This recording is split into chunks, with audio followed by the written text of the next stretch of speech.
দিন পরে আমরা যতটুকু জানি সিলকোট মারণ লাগে মানে যে পিসটা দেওয়া হয় গরম থাকাকালীন দিতে লাগে, তারা পরের দিন বিকাল বেলায় দেয় মানে পিস ঠান্ডা হইয়া রাত্রে একটা মানে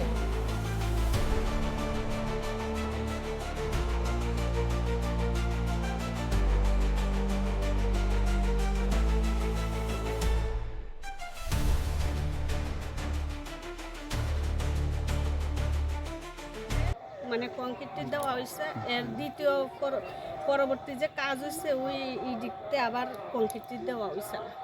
কংক্রিট মানে আদালতে দিছ না এদিকে না এটি মানে আগে যেরকম দিছে করার আর কি। কথা মানে আমরা যতটুকু জানি মানে যে টেন্ডার আইছে বা যে পাস হয়ে 2 লেয়ার দেওয়ার কথা আর কি। আচ্ছা কোন জায়গায় 2 লেয়ার আছে, কোন জায়গায় 1 লেয়ার আছে। আচ্ছা আচ্ছা আর তারা বেশিরভাগ মানে একটা কাজ করে কি রাত্রে বেলা কাজ করে, আচ্ছা। এটাই সবচেয়ে অবাক করা বিষয় এই আর কি। সময় আপনারা কি করছেন না আমরা অবজেকশন করছি, করছে আচ্ছা অবজেকশন এখন যদি আমরা যারা লোকাল যারা আছে তারা করলে তারা না শুনলে তো আমরা তো তার আগে মানে তার রাত্রেবেলা কি অ্যাকশন নেব, কোনো অফিসার অন ডিউটি থাকতো না, কেউ থাকতো না, কার নিয়োগ করে গেছে ব্রাহ্মণটিরা করে গেছে, এই সময় রাস্তা সোলিং আসলো আর কি। আচ্ছা আচ্ছা আচ্ছা তারপরে বিজেপি সরকার আওয়ার পরে তাই এমডিসি স্যার কইছে আমরা রাস্তা দিব, এই মোতাবেক রাস্তা দেওয়া হয়েছে, কিন্তু যে আমরা আমরা জায়গা যতটুকু লাগে রাস্তার লাগে আমরা দিছি, এতে কোনো সমস্যা নেই। কিন্তু রাস্তার কাজ যে এত খারাপ করছে এটা মানে কল্পনার বাইরে, আমরা ভাবছি না এরকম করব।